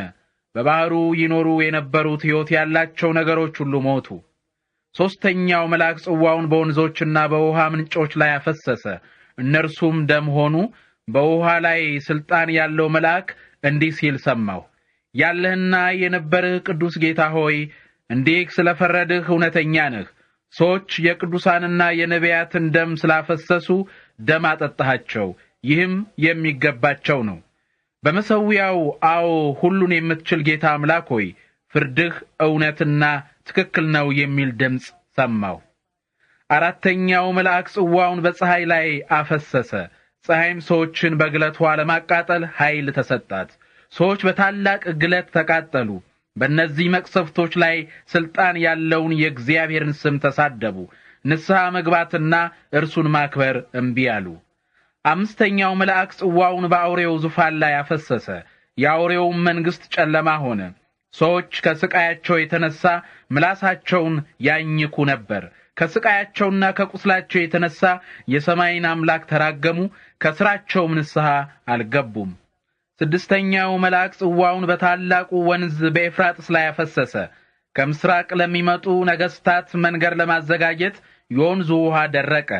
ከዘንዶው አፍና ከአውሬው አፍ ከሐሰተኛውም ነቢይ አፍ ጓጉንጀሮች የሚመስሉ 3 ርኩሳን መናፍስት ሲወጡ አየሁ። እነርሱ ተአምራት የሚያደርጉ የአጋንንት መናፍስት ናቸው። እነዚህ 3 መናፍስት ሁሉን በሚችል አምላክ ታላቅ ቀን ለሚሆነው ጦርነት ሰዎችን ለመሰብሰብ ወደ መላው የዓለም ነገስታት ሁሉ ይሄዳሉ። እነሆ እኔ እንደ ሌባ በድንገት እመጣለሁ። ራቁቱን እንዳይሆንና ኀፍረቱን ሰዎች እንዳያዩበት ነቅቶ ልብሱን የሚጠብቅ ሰው የተመሰገነ ነው። መናፍስቱ ነገስታቱን ሰብስበው በዕብራይስጥ አርማጌዶን በሚባል ስፍራ ለጦርነት አስከተቷቸው። ሰባተኛው መልአክ ጽዋውን በአየር ላይ አፈሰሰ። በቤተ መቅደሱ ውስጥ ካለው ዙፋን ተፈጸመ የሚል ታላቅ ድምፅ ወጣ። መብረቅ ድምፅ፣ ነጎድጓድና ታላቅ የምድር መናወጥ ሆነ። ይህን የመሰለ ታላቅ የምድር መናወጥ ሰው በምድር ላይ ከተፈጠረ ጀምሮ ሆኖ አያውቅም። ታላቂቱ ከተማ ከ3 ተከፈለች፣ የሕዝቦች ከተሞችም ተደመሰሱ። እግዚአብሔር ታላቂቱን ባቢሎንን አስታወሰ። የብርቱ ቁጣው ወይን ጠጅ የተሞላበትን ጽዋ እንድትጠጣ አደረጋት። ደሴቶች ሁሉ ጠፉ፣ ተራሮችም በነበሩበት አልተገኙም። እያንዳንዱ 40 ኪሎ ግራም ያህል የሚመዝን በረዶ በሰዎች ላይ ከሰማይ ወረደባቸው። መቅሰፍቱ እጅግ አሰቃቂ ስለነበረ ሰዎች በበረዶው መቅሰፍት ምክንያት እግዚአብሔርን ተራገሙ። የዮሐንስ ራእይ ምዕራፍ 17። 7ቱን ጽዋዎች ይዘው ከነበሩት ከ7ቱ መላእክት አንዱ ወደ እኔ መጥቶ እንዲህ አለኝ፣ ና በብዙ ውሃዎች ላይ የተቀመጠችውን የታላቂቱን አመንዝራ ሴት የቅጣት ፍርድ አሳይሃለሁ። የምድር ነገስታት ከእርሷ ጋር አመንዝረዋል፣ የምድር ነዋሪዎችም በዝሙቷ የወይን ጠጅ ሰክረዋል። ከዚህ በኋላ መልአኩ በመንፈስ ወደ በረሃ ወሰደኝ። በሁለተኛው የስድብ ስሞች በተጻፉት 7 ራሶችና 10 ቀንዶች ባሉት በቀይ አውሬ ላይ የተቀመጠች አንዲት ሴት አየሁ። ሴቲቱ ሐምራዊና ቀይ ልብስ ለብሳ ነበር። በወርቅና በከበረ ድንጋይ በዕንቆችም አሸብርቃ ነበር። በእጇም የሚያስጸይፍ ነገርና የዝሙቷ ርኩሰት የሞላበትን የወርቅ ጽዋ ይዛ ነበር። በግንባሯም ላይ የአመንዝሮችና የምድር ርኩሰቶች እናት ታላቂቱ ባቢሎን የሚል ምስጢራዊ ነገር ያለበት ስም ተጽፎ ነበር። ያቺ ሴት በቅዱሳን ደምና በኢየሱስ ምስክሮች ደም ሰክራ አየኋት። ባየኋትም ጊዜ እጅግ በጣም ተደነቅሁ። መልአኩ ግን እንዲህ አለኝ፣ ስለምን ትደነቃለህ? የሴቲቱን ምስጢርና እርሷ የተቀመጠችበትን 7 ራሶችና 10 ቀንዶች ያሉትን የአውሬውን ምስጢር እገልጥልሃለሁ። ያየኸው አውሬ ቀድሞ ነበር፣ አሁን የለም። በኋላ ከጥልቁ ጉድጓድ ይወጣል፣ ወደ ጥፋቱም ይሄዳል። ዓለም ሲፈጠር ጀምሮ ስሞቻቸው በሕይወት መጽሐፍ ያልተጻፉ የምድር ነዋሪዎች አውሬው ቀድሞ የነበረ አሁን የሌለ በኋላ የሚመጣ መሆኑን ሲያዩ ይደነቃሉ። ጥበብ ያለው አእምሮ የሚፈልገው እዚህ ላይ ነው። 7ቱ ራሶች ሴቲቱ የተቀመጠችባቸው 7 ተራራዎች ናቸው። እንዲሁም 7 ነገስታት ናቸው። 5ቱም ወድቀዋል፣ አንዱ አሁን አለ፣ ሌላው ገና አልመጣም። እርሱ ሲመጣ ለጥቂት ጊዜ ብቻ መቆየት አለበት። 8ኛው ንጉሥ ቀድሞ የነበረውና አሁን የሌለው አውሬ ነው። እርሱ ከ7ቱ አንዱ ነው፣ ወደ ጥፋቱም ይሄዳል። ያየሃቸው 10 ቀንዶች ገና ያልነገሱ 10 ነገስታት ናቸው። ነገር ግን ለአንዲት ሰዓት ከአውሬው ጋር እንዲነግሱ የመንገስ ስልጣን ያገኛሉ። እነዚህ 10 ነገስታት ተመሳሳይ ሐሳብ አላቸው። እነርሱ ኃይላቸውንና ስልጣናቸውን ለአውሬው ያስረክባሉ። እነርሱ ከበጉ ጋር ጦርነት ያደርጋሉ። ነገር ግን በጉ የጌቶች ጌታና የነገስታት ንጉሥ ስለሆነ ድል ይነሳቸዋል። ከእርሱ ጋር ያሉት የተጠሩና የተመረጡ የታመኑም አብረው ድል ይነሳሉ። መልአኩም እንዲህ አለኝ፣ አመንዝራይቱ ተቀምጣባቸው ያያቸው ውሃዎች ሕዝቦችና ሰዎች ወገኖችና ቋንቋዎች ናቸው። አውሬውና ያያቸው 10 ቀንዶች አመንዝራይቱን ይጠላሉ፣ ወደ ጥፋት ያደርሷታል፣ ራቁቷን ያስቀሯታል፣ ስጋዋን ይበላሉ፣ በእሳትም ያቃጥሏታል። እቅዱን እንዲፈጽሙ ይህን ሐሳብ በልባቸው ያኖረ እግዚአብሔር ነው። ስለዚህ የእግዚአብሔር ቃል እስኪፈጸም እነርሱ በአንድ ሐሳብ ይስማማሉ፣ የመንገሥ ሥልጣናቸውንም ለአውሬው ያስረክባሉ። ያየሃትም ሴት በምድር ነገሥታት ላይ የምትነግሥ ታላቂቱ ከተማ ናት። የዮሐንስ ራእይ ምዕራፍ 18። ከዚህ በኋላ ታላቅ ሥልጣን ያለው ሌላ መልአክ ከሰማይ ሲወርድ አየሁ። ከክብሩ ነጸብራቅ የተነሳ ምድር በራች። በብርቱ ድምፅም እንዲህ ሲል ጮኸ፣ ታላቂቱ ባቢሎን ወደቀች፣ ወደቀች! ያጋንንት መኖሪያ ሆነች፣ የርኩሳን መናፍስት ማደሪያ ሆነች፣ የሚያስጸይፉና የሚያስጠሉ ወፎች መጠለያ ሆነች። ምክንያቱም የሚያሰክረውን የዝሙቷን ወይን ጠጅ ሕዝቦችን ሁሉ አጠጥታለች። የምድር ነገሥታት ከእርሷ ጋር አመንዝረዋል። የምድር ነጋዴዎችም ከብዙ ምቾቷ የተነሳ ሀብታሞች ሆነዋል። ሌላ ድምፅም ከሰማይ እንዲህ ሲል ሰማሁ፣ ሕዝቤ ሆይ በኃጢአቷ እንዳትተባበሩ የመቅሰፍቷም ተካፋዮች እንዳትሆኑ ከእርሷ ውጡ። ምክንያቱም የኃጢአቷ ክምር እስከ ሰማይ ደርሷል። እግዚአብሔር አመፃዋን አስታውሷል። በሰጠችው መጠን ስጧት፣ ባደረገችውም ሥራ እጥፍ ክፈሏት። እርሷ በቀላቀለችበት ጽዋ ውስጥ እጥፍ ኃይለኛ አድርጋችሁ ቀላቅሉባት። ለራሷ ክብርና ምቾት የሰጠችውን ያህል ስቃይና ሐዘን ስጧት። እርሷ በልቧ እንደ ንግሥት ተቀምጫለሁ፣ መበለትም አይደለሁም፣ ሐዘንም ከቶ አይደርስብኝም በማለት ትመካለች። ስለዚህ መቅሰፍቶቿ ሁሉ በአንድ ቀን ይደርሱባታል። ሞትና ሐዘን ረሃብም ይመጡባታል፣ በእሳትም ትቃጠላለች። ምክንያቱም በእርሷ ላይ የሚፈርድባት ጌታ አምላክ ብርቱ ነው። ከእርሷ ጋር ያመነዘሩና በምቾት የኖሩ የምድር ነገሥታት እርሷ ስትቃጠል የሚወጣውን ጢስ ሲያዩ ስለ እርሷ እየጮኹ ያለቅሳሉ። ስቃይዋንም በመፍራት በሩቅ ቆመው አንቺ ታላቂቱ ከተማ፣ አንቺ ብርቱይቱ ከተማ ባቢሎን ሆይ ፍርድሽ በአንድ ሰዓት ውስጥ ስለመጣ ወዮልሽ፣ ወዮልሽ ይላሉ። የመርከባቸውን ጭነት ከእንግዲህ የሚገዛ ስለሌለ የምድር ነጋዴዎችም ያለቅሱላታል፣ ያዝኑላታልም። በመርከባቸው የተጫነውም ወርቅ፣ ብር፣ የከበረ ድንጋይ፣ ዕንቁ፣ ቀጭን ልብስ፣ ሐምራዊ ልብስ፣ ሐር ልብስ፣ ቀይ ልብስ፣ መልካም መዓዛ ያለው እንጨት ሁሉ ከዝሆን ጥርስ ውድ ከሆነ እንጨት፣ ከነሐስ፣ ከብረት፣ ከእብነ በረድ የተሠራ ዕቃ ሁሉ፣ ቀረፋ፣ ቅመም፣ የሚሸት እንጨት፣ ከርቤ፣ ዕጣን፣ ወይን ጠጅ፣ የወይራ ዘይት፣ ዱቄት፣ ስንዴ፣ ከብቶች፣ በጎች፣ ፈረሶች፣ ሰረገላዎች፣ ባሪያዎች፣ ምርኮኞች ነው። ነጋዴዎቹም ነፍስሽ የተመኘቻቸው መልካም ነገሮች ሁሉ ካንቺ ርቀው ሄደዋል፣ ሀብትሽም ጌጣጌጥሽም ሁሉ ጠፍቷል፣ ከእንግዲህ ወዲህ እነዚህን ሁሉ ከቶ አታገኛቸውም ይሏታል። እነዚህን ነገሮች ሁሉ እየገዙ ሀብታሞች የሆኑ ነጋዴዎች ስቃይዋን በመፍራት በሩቅ ይቆማሉ። እያለቀሱና እያዘኑም ቀጭን ልብስና ሐምራዊ ልብስ፣ ቀይ ልብስም ትለብስ የነበረች በወርቅና በከበረ ድንጋይ በዕንቁም ታሸበርቅ የነበረች ታላቂቱ ከተማ ወዮላት፣ ወዮላት! ያን ያህል ሀብት በአንድ ሰዓት ጠፋ ይላሉ።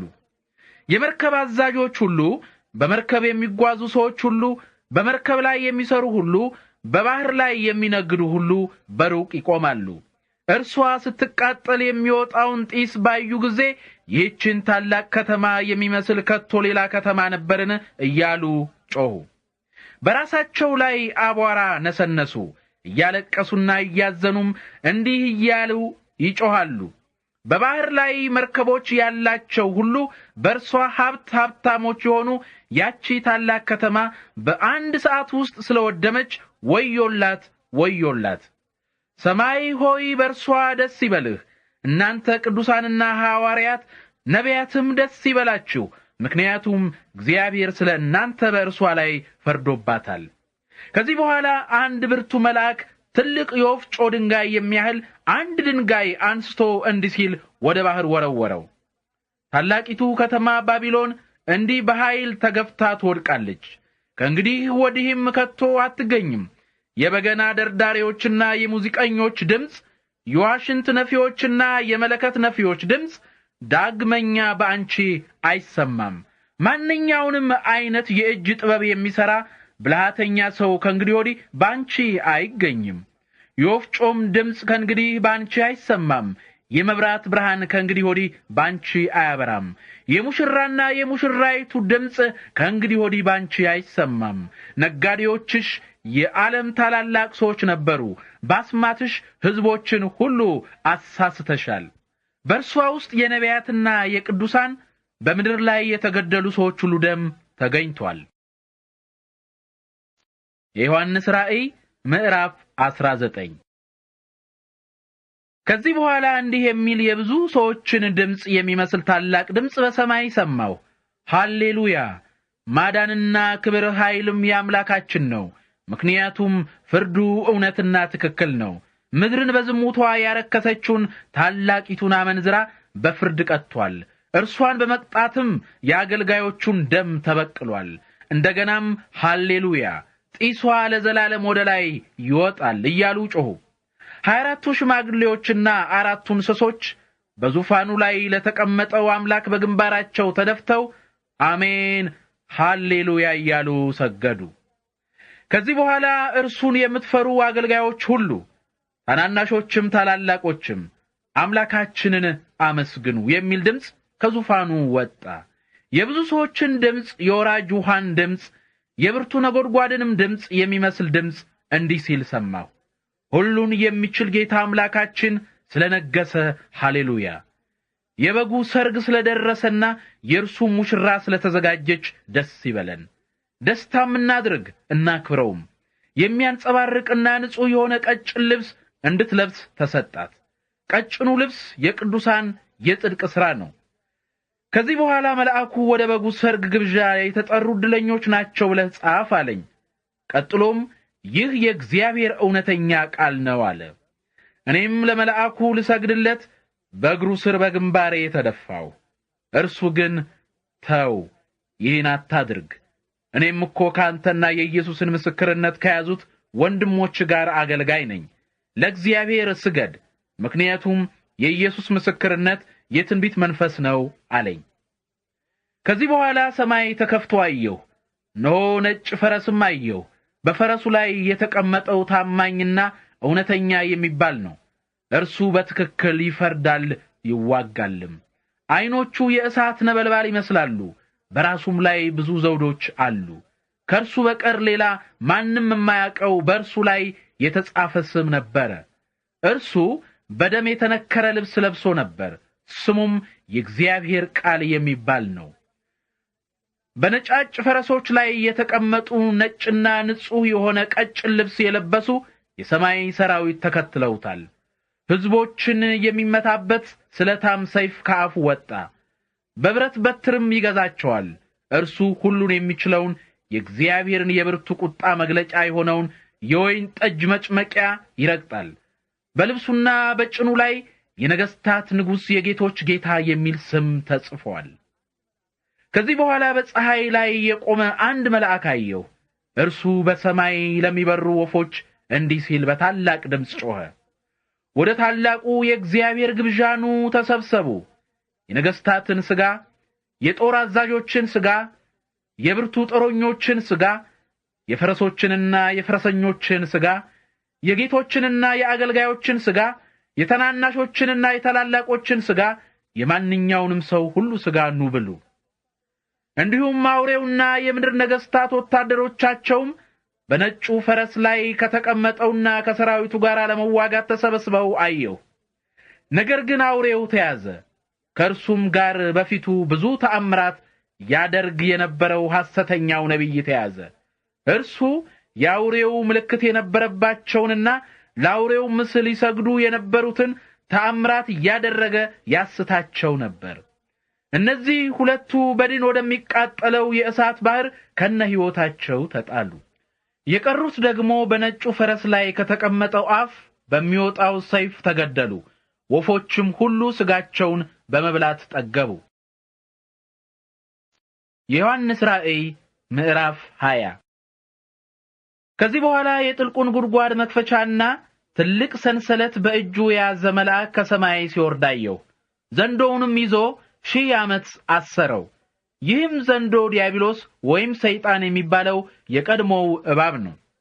1000 ዓመት እስኪፈጸም ድረስ ከእንግዲህ ወዲህ ሕዝቦችን እንዳያስት መልአኩ ዘንዶውን ወደ ጥልቁ ጉድጓድ ጣለው፣ ዘግቶም በማህተም አሸገው። ከዚያ በኋላ ለጥቂት ጊዜ መፈታት ይገባዋል። ከዚህ በኋላ ዙፋኖችን አየሁ። በዙፋኖቹም ላይ የመፍረድ ስልጣን የተሰጣቸው ተቀምጠው አየሁ። ስለ ኢየሱስ ምስክርነትና ስለ እግዚአብሔር ቃል ራሶቻቸው የተቆረጡባቸውን ሰዎች ነፍሶች አየሁ። እነርሱ ለአውሬውና ለምስሉ ያልሰገዱ ምልክቱንም በግንባራቸውም ሆነ በእጃቸው ላይ ያላደረጉ ናቸው።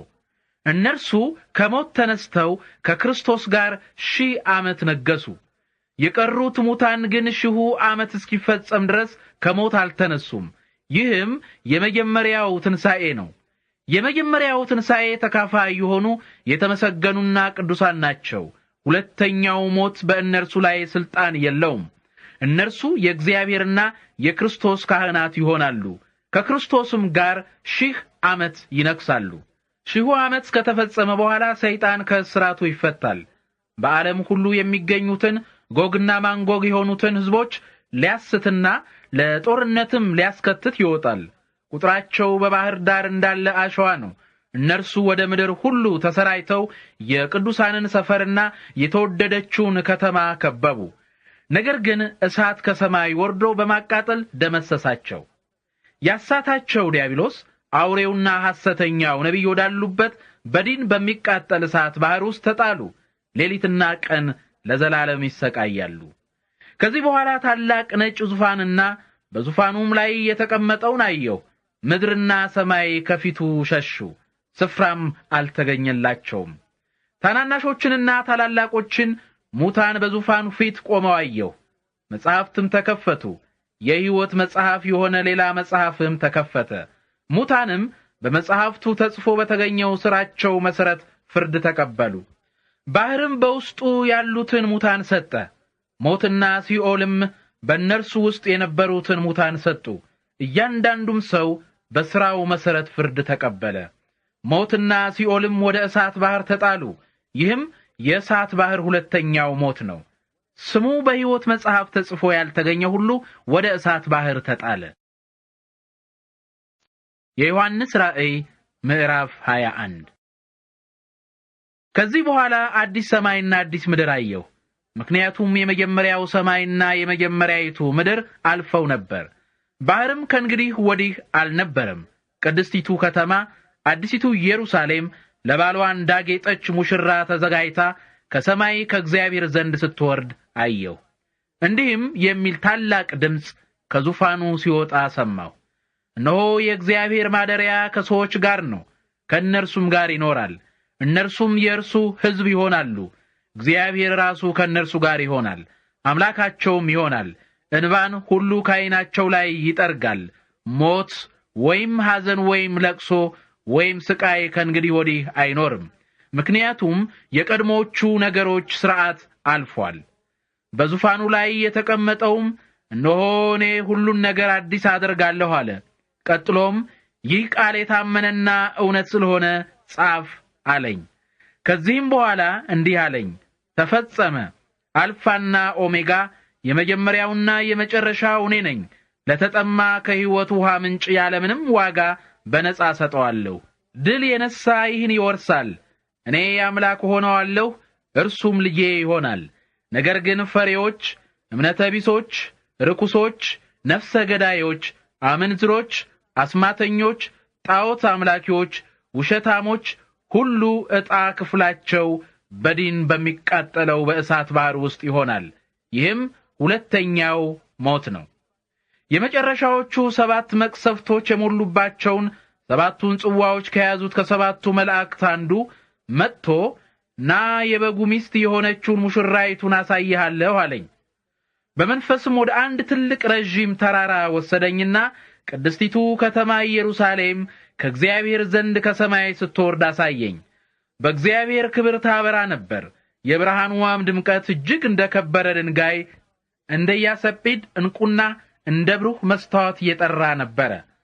12 ደጃፎች ያሉት ታላቅና ረጅም የግንብ አጥር ነበራት። በ12ቱም ደጃፎች 12 መላእክት ቆመው ነበር። በደጃፎቹም ላይ የ12ቱ የእስራኤል ነገዶች ስሞች ተጽፈውባቸው ነበር። በምስራቅ 3 ደጃፎች፣ በሰሜን 3 ደጃፎች፣ በደቡብ 3 ደጃፎች፣ በምዕራብ 3 ደጃፎች ነበሩ። የከተማይቱ የግንብ አጥር 12 መሰረቶች ነበሩት። በመሰረቶቹም ላይ የ12ቱ የበጉ ሐዋርያት ስሞች ተጽፈው ነበር። የተናገረኝም መልአክ ከተማይቱንና ደጃፎቿን የግንቡንም አጥር የሚለካበት የወርቅ ዘንግ ነበረው። ከተማይቱም እርዝመቷና ስፋቷ እኩል የሆነ የ4 ማዕዘን ቅርጽ ነበራት። መልአኩ ከተማይቱን በመለኪያው ዘንግ ለካና እርዝመቷ 2400 ኪሎ ሜትር ያህል ሆነ። ስፋቷና ከፍታዋም ያንኑ ያህል ሆነ። መልአኩ የግንቡን አጥር ለካ። መልአኩ በሚለካበት በታወቀው መለኪያ ልክ 72 ሜትር ያህል ሆነ። ግንቡም የተሰራው ከኢያሰጲድ ነበረ። ከተማይቱም እንደ መስታወት በጠራ በንጹህ ወርቅ የተሰራች ነበረች። የከተማይቱ ግንብ መሰረቶች በልዩ ልዩ የከበረ ድንጋይ ያጌጡ ነበሩ። የመጀመሪያው መሰረት ኢያሰጲድ ነበረ። ሁለተኛው ሰንፔር፣ ሶስተኛው ኬልቄዶን፣ አራተኛው መረገድ፣ አምስተኛው ሰርዶኖክስ፣ ስድስተኛው ሰርዲዮን፣ ሰባተኛው ክሪስቲሎቤ፣ ስምንተኛው ቢራሌ፣ ዘጠነኛው ወርዋሬ፣ 10ኛው ክርስፕራስስ፣ 11ኛው ያክንት፣ 12ኛው አሜቴስቲኖስ ነበረ። 12ቱም ደጃፎች 12 ዕንቁዎች ነበሩ። እያንዳንዱ ደጃፍ ከአንድ ዕንቁ የተሰራ ነበረ። የከተማይቱም መንገድ እንደ መስታወት ብርሃን የሚያስተላልፍ ንጹህ ወርቅ ነበረ። ሁሉን የሚችል ጌታ አምላክና በጉ የእርሷ መቅደስ ስለሆኑ በከተማይቱ ውስጥ መቅደስ አላየሁም። የእግዚአብሔር ክብር ስለሚያበራላትና በጉ መብራቷ ስለሆነ ከተማይቱ ፀሐይ ወይም ጨረቃ እንዲያበሩላት አያስፈልጋትም። ሕዝቦች በብርሃኗ ይመላለሳሉ፣ የምድር ነገሥታትም ክብራቸውን ወደ እርሷ ያመጣሉ። በዚያ ሌሊት ስለሌለ ደጃፎቿ በማንኛውም ቀን አይዘጉም። የመንግስታት ግርማና ክብር ወደ እርሷ ይገባሉ። ጸያፍ የሆነ ነገር ከቶ ወደ እርሷ አይገባም። ርኩሰትን የሚያደርግና ውሸት የሚናገር ከቶ ወደ እርሷ አይገባም። ወደ እርሷ የሚገቡ ስሞቻቸው በበጉ የሕይወት መጽሐፍ የተጻፉ ብቻ ናቸው። የዮሐንስ ራእይ ምዕራፍ 22። ከዚህ በኋላ መልአኩ ከእግዚአብሔርና ከበጉ ዙፋን የሚወጣውን እንደ ብሩህ መስታወት የጠራውን የሕይወት ውሃ ወንዝ አሳየኝ። ይህ ወንዝ በከተማይቱ ዋና መንገድ መካከል ሰንጥቆ ያልፋል። በወንዙ ግራና ቀኝ በየወሩ እያፈራ በዓመት 12 ጊዜ ፍሬ የሚሰጥ የሕይወት ዛፍ ነበረ። የዛፉም ቅጠሎች ሕዝቦችን ይፈውሱ ነበር። ከእንግዲህም ወዲህ ምንም አይነት እርግማን አይኖርም። የእግዚአብሔርና የበጉ ዙፋን በከተማይቱ ውስጥ ይሆናል። አገልጋዮቹም ያመልኩታል፣ ፊቱን ያያሉ፣ ስሙም በየግንባራቸው ላይ ይሆናል። ከእንግዲህ ወዲህ ሌሊት አይኖርም። ጌታ አምላክ ስለሚያበራላቸው የመብራት ወይም የፀሐይ ብርሃን አያስፈልጋቸውም፣ ለዘላለም ይነግሣሉ። ከዚህ በኋላ መልአኩ እንዲህ አለኝ፣ እነዚህ ቃላት የታመኑና እውነተኞች ናቸው። መንፈሱን ለነቢያት የሚሰጥ ጌታ አምላክ ከጥቂት ጊዜ በኋላ የሚሆኑትን ነገሮች ለአገልጋዮቹ ለመግለጥ መልአኩን ላከ። ኢየሱስም እነሆ እኔ በቶሎ እመጣለሁ፣ የዚህን መጽሐፍ የትንቢት ቃል የሚፈጽም የተመሰገነ ነው አለ። እነዚህን ነገሮች የሰማሁና ያየሁ እኔ ዮሐንስ ነኝ። እነዚህን ነገሮች በሰማሁና ባየሁ ጊዜ እነዚህን ነገሮች ላሳየኝ መልአክ ልሰግድለት በእግሩ ስር ወደቅሁ። መልአኩ ግን ተው፣ ይህን አታድርግ፣ እኔ ካንተና ከወንድሞችህ ከነቢያት ጋር የዚህን መጽሐፍ ቃል ከሚፈጽሙ ሰዎች ጋር አገልጋይ ነኝ። ለእግዚአብሔር ስገድ አለኝ። ቀጥሎም እንዲህ አለኝ፣ ጊዜው አጭር ስለሆነ የዚህን መጽሐፍ የትንቢት ቃል በማህተም አትዝጋው። ከእንግዲህ ወዲህ አመፀኛው ማመፁን ይቀጥል፣ ርኩሱም ይርከስ፣ ጻድቁም ይጽደቅ፣ ቅዱሱም ይቀደስ። እነሆ እኔ በቶሎ እመጣለሁ፣ ለእያንዳንዱ እንደ ሥራው የምሰጠውን ዋጋ ይዣለሁ። አልፋና ኦሜጋ፣ ፊተኛውና ኋለኛው፣ መጀመሪያውና መጨረሻው እኔ ነኝ። ከሕይወት ዛፍ ፍሬ ለመብላትና በደጃፎቿም ወደ ከተማይቱ ለመግባት መብት እንዲኖራቸው ልብሳቸውን ያጠቡ ዕድለኞች ናቸው። ነውረኞች፣ አስማተኞች፣ አመንዝራዎች፣ ነፍሰ ገዳዮች፣ ጣዖት አምላኪዎች፣ ውሸትን የሚወዱና የሚናገሩ ሁሉ ከከተማይቱ ውጭ ይሆናሉ። እኔ ኢየሱስ ይህን ምስክርነት እንዲሰጣችሁ መልአኬን ለአብያተ ክርስቲያናት ልኬአለሁ። እኔ የዳዊት ሥርና ዘር ነኝ፣ የሚያበራ የንጋት ኮከብ ነኝ። መንፈስ ቅዱስና ሙሽራይቱ ና ይላሉ። የሚሰማም ና ይበል፣ የተጠማም ይምጣ፣ የፈለገም የሕይወትን ውሃ ያለምንም ዋጋ በነጻ ይውሰድ።